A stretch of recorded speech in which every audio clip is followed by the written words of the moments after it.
And as promised many months ago, I am not filling in for everything for Marie today. Yay! I know, you can say it, it's all right. I am delighted today. I like to think of him as our own David Lewry because he runs Freedom's Path Recovery Society, and you probably remember him from Saturday evenings pre-pandemic here in the sanctuary. David got his diploma of social work many years ago. I won't tell him how many, although I did check.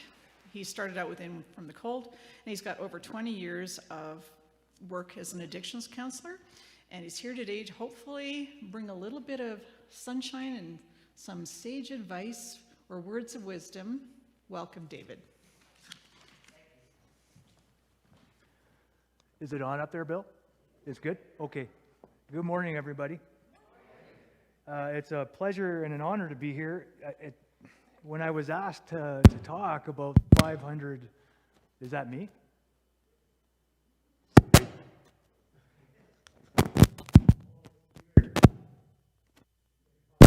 I'll use the other one.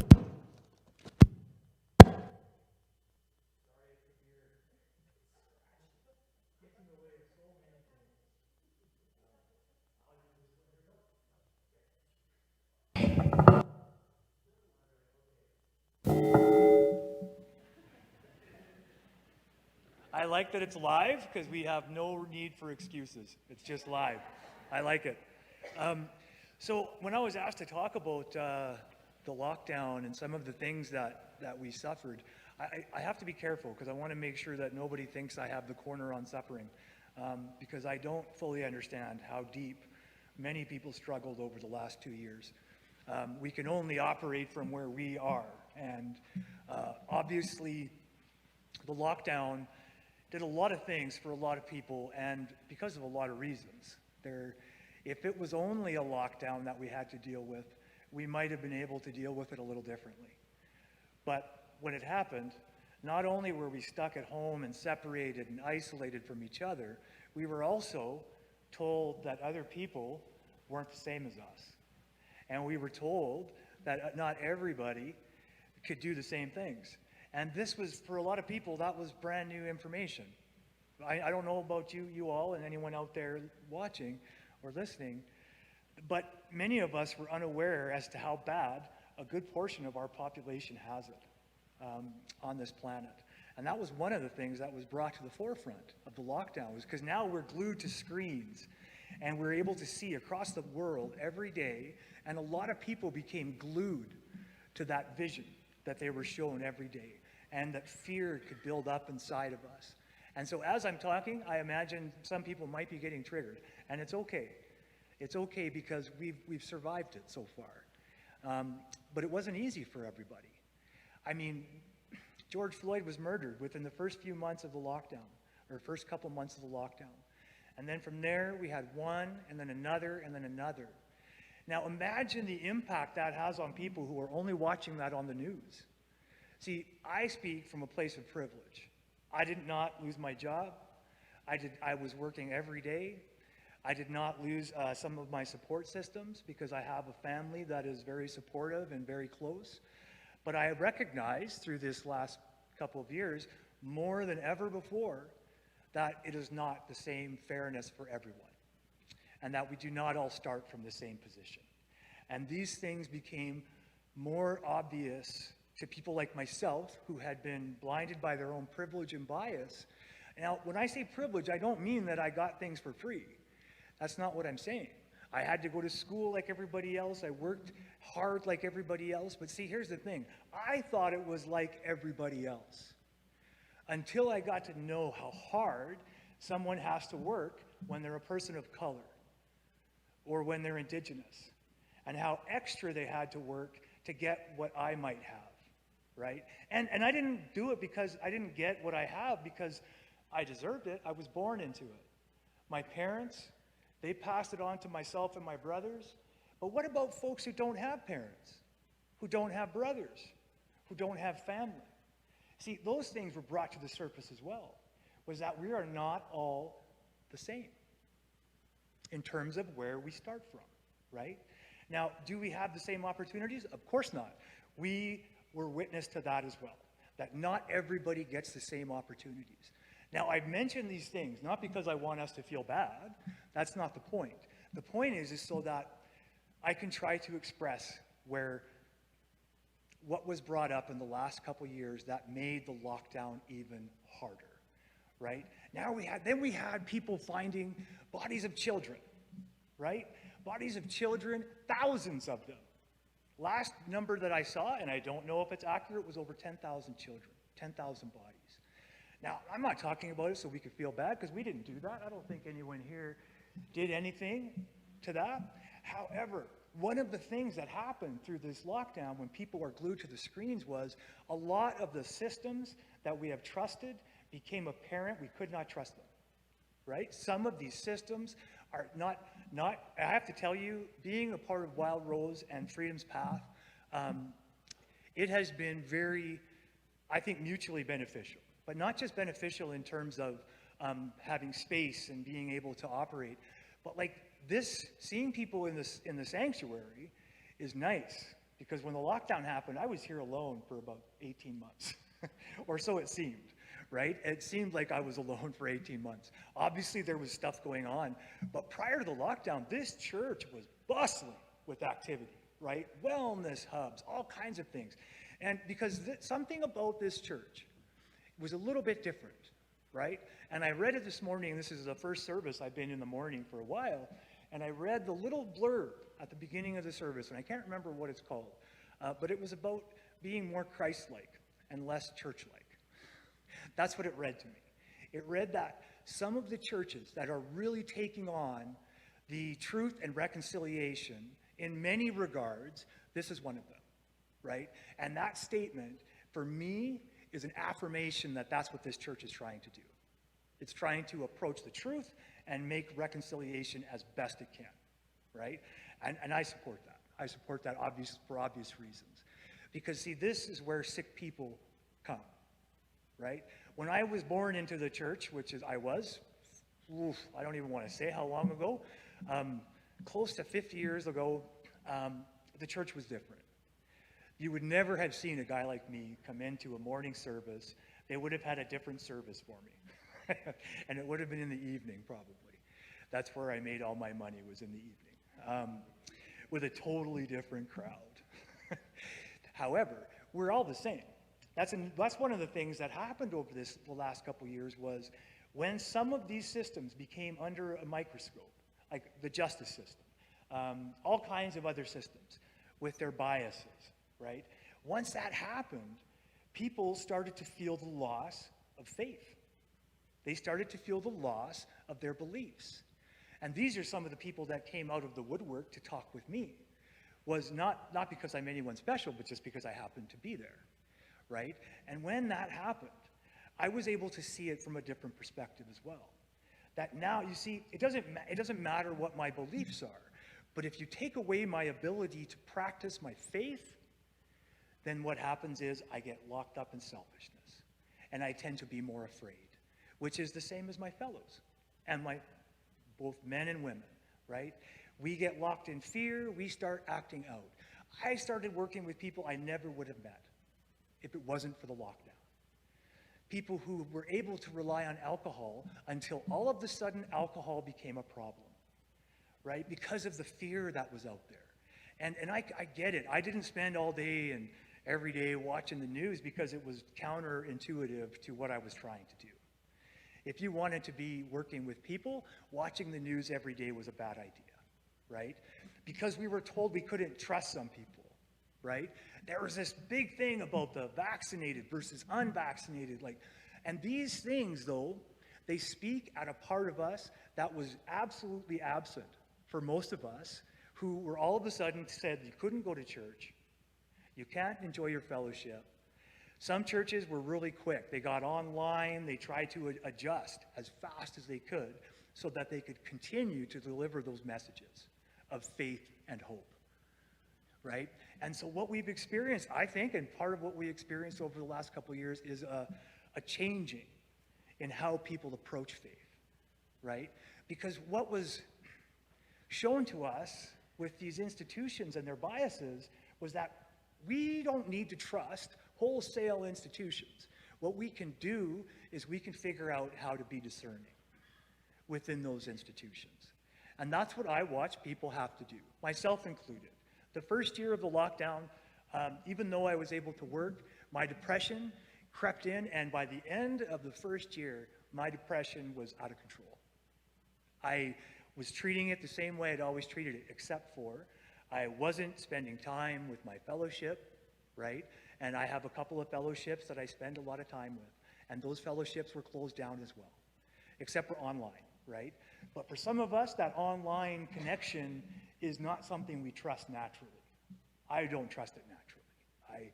I assume that when I'm on those online things, there's always somebody listening, right? Somebody who maybe has nefarious, that's the problem with the internet. Part of the problem with it is that you can get really good information or you can get really bad information. And that's one of the other things that happened over the last 2 years, is that we started to have a lack of trust in what these institutions were trying to tell us, right? I could not find people to agree on what the government was suggesting or what anyone was suggesting for that matter. And imagine that difficulty. I can't find people that I agree with. I can't find people that nurture my beliefs or nurture the things that I might need because we were all isolated. And what that isolation did for a lot of my fellows, the people that I work with and the people that I spend my days with, is it took their lives. Within the first 6 months, I lost 2 close friends, one to suicide and one to drinking, right? Now I know everyone out there listening and here too has experienced some form of loss over the last couple of years. And I don't mean that we haven't experienced it before that, but there was something different in these last 2 years when we lost people. The first thing was we couldn't have funerals. We couldn't memorialize those people. One of my close friends, who was also in program, she took her life in the first 4 months of the lockdown. She took her life because what was taken from her where she lived was everything. They took everything. There was no in-person meetings, there was no in-person places where she could go, and it took a while for the online stuff to get going down south where she is.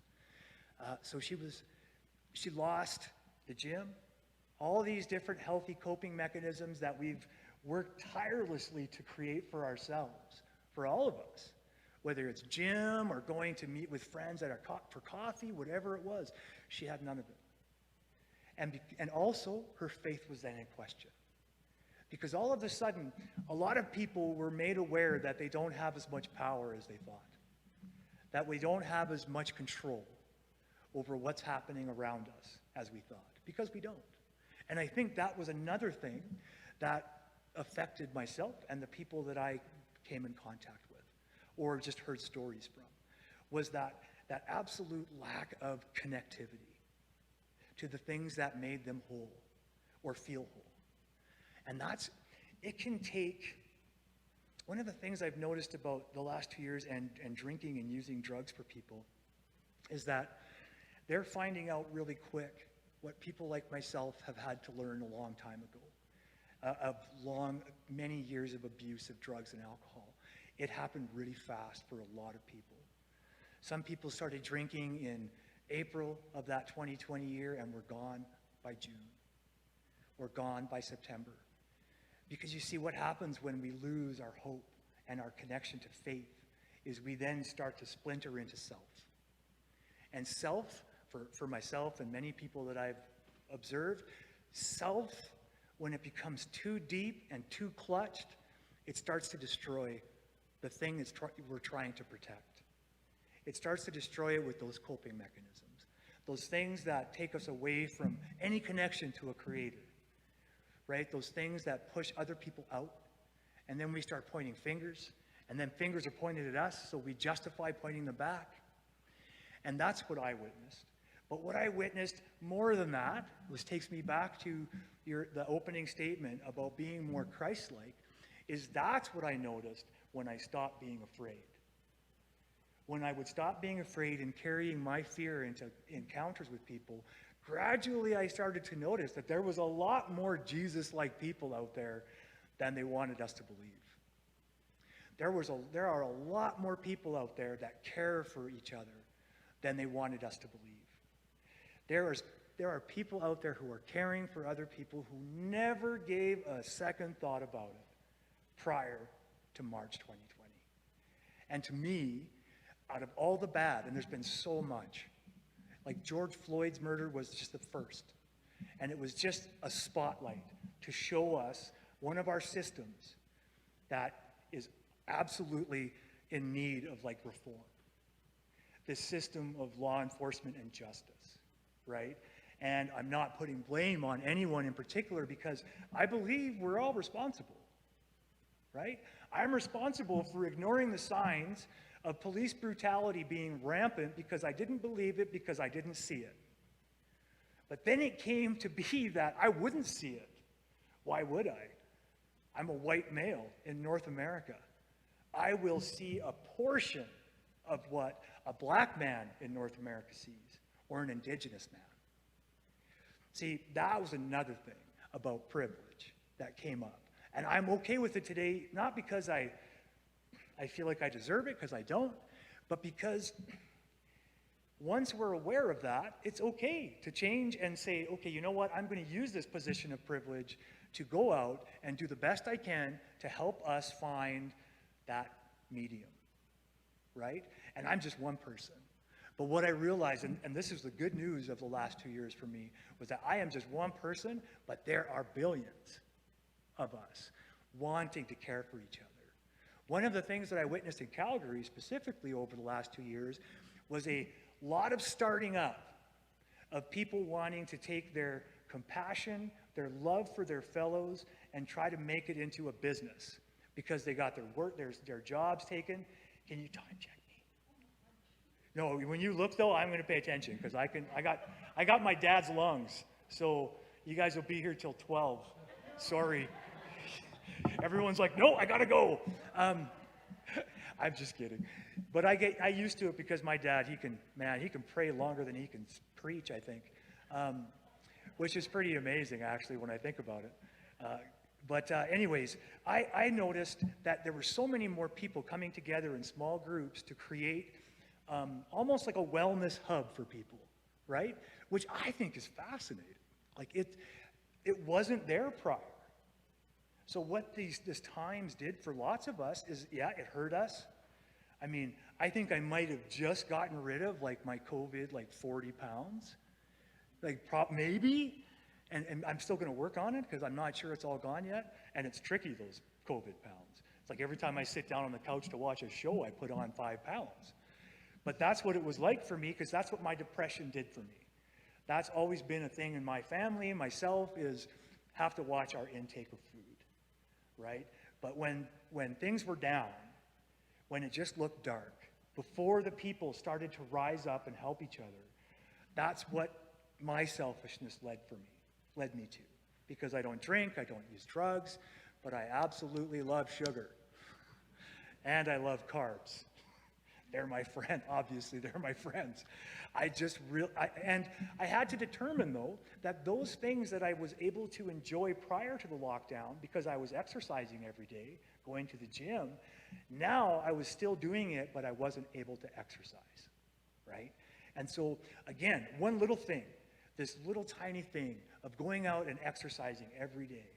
But see, I didn't realize how much that little tiny thing, since I stopped drinking 18 years ago, how much that little tiny thing kept me sane, right? How much that little tiny thing kept me from going back into myself all the time. That little tiny expenditure of energy every day, right, got me out of the way. And when it wasn't there, I just doubled up on my fear. I doubled up on fear instead of faith. And so, but what's happened now, as the time has continued to move, like I said, I watch all my fellows and people stand up and help each other. I think it's working. Now, is there more pain in store? Probably. But I think it's because we've unearthed some things over the last couple years that need to be addressed. They need to be addressed. They don't need to be ignored anymore. There's no reason to ignore it. Because this church has always, since I've been here, it's only been a few years, but since I've been around here, it has been a spearhead for truth and reconciliation. Right? And that is more vital now that more places incorporate that spirit of reconciliation. And what it means is we have to hear the truth, process the truth, and then be useful afterwards to those people. What I've learned, probably the biggest lesson from watching other people act like Buddha or Jesus or whoever they model themselves after, that it's my responsibility to be of use. It's my responsibility to use the position of privilege, right? Because I didn't do anything for it. I was born. I was born to two really good humans who had good teaching to them before they birthed myself and my brothers. They passed on things that not everybody gets, right? And the more I work with people who don't have those upbringings, the more I recognize how unfair it really is. But not unfair because anyone's trying to do anything to anyone. Unfair because the system in place is now being examined for all those biases within it, right? Do I think everyone's a racist? No, of course not, right? Of course not. But if I was to say I had no biases, I would be lying. Of course I have biases. So instead of ignoring my biases, I've chosen to accept them. And I've chosen to work around them, right? Because they have not served me well. And see, for a long time I wondered why they didn't serve me well. Well, they didn't because they couldn't. Biases only keep me from acknowledging truths that might make me afraid, right? And we don't need to be worried about that. We're survivors. We're here. We got locked down for 2 years, and whoever's out there, you're still here, right? Nothing is over. We are in the transition. That's how I feel about it, especially working in the community for the last 2 years nonstop. It has shown me that there's a lot of good in our communities, and there's a lot of good that can come out of all these amazing lessons we've been given, these gifts of truth. Are they easy gifts to handle? No. I don't know anyone who wants to think about over 10,000 children dead, right? I don't know anyone, okay? But we can look at this. We can approach this honestly, right? We can try and do whatever is needed to help. I don't know what that is. I'm just one cog in a very big machine.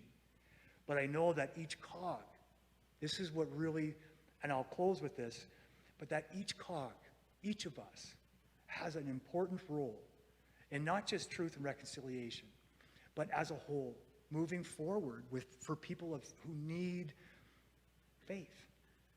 And I think we all need some kind of faith. That whether it's going to be okay or whether we're going to make it, I think we know we can make it. But we also know that in order to make it, we need each other. Thank you very much for letting me come in and talk this morning. I apologize if I went on and on and on. No, actually, I looked at my watch because I was almost thinking of throwing in some questions for you. Oh. I'm going to make it so long, but I know you kind of wound up where I thought you would. Oh, okay. I was just being me. Oh, you know what? I appreciate it because, like I said, my dad, man, he can talk without a breath for an hour and a half. So thank you all very much. And I hope he's watching.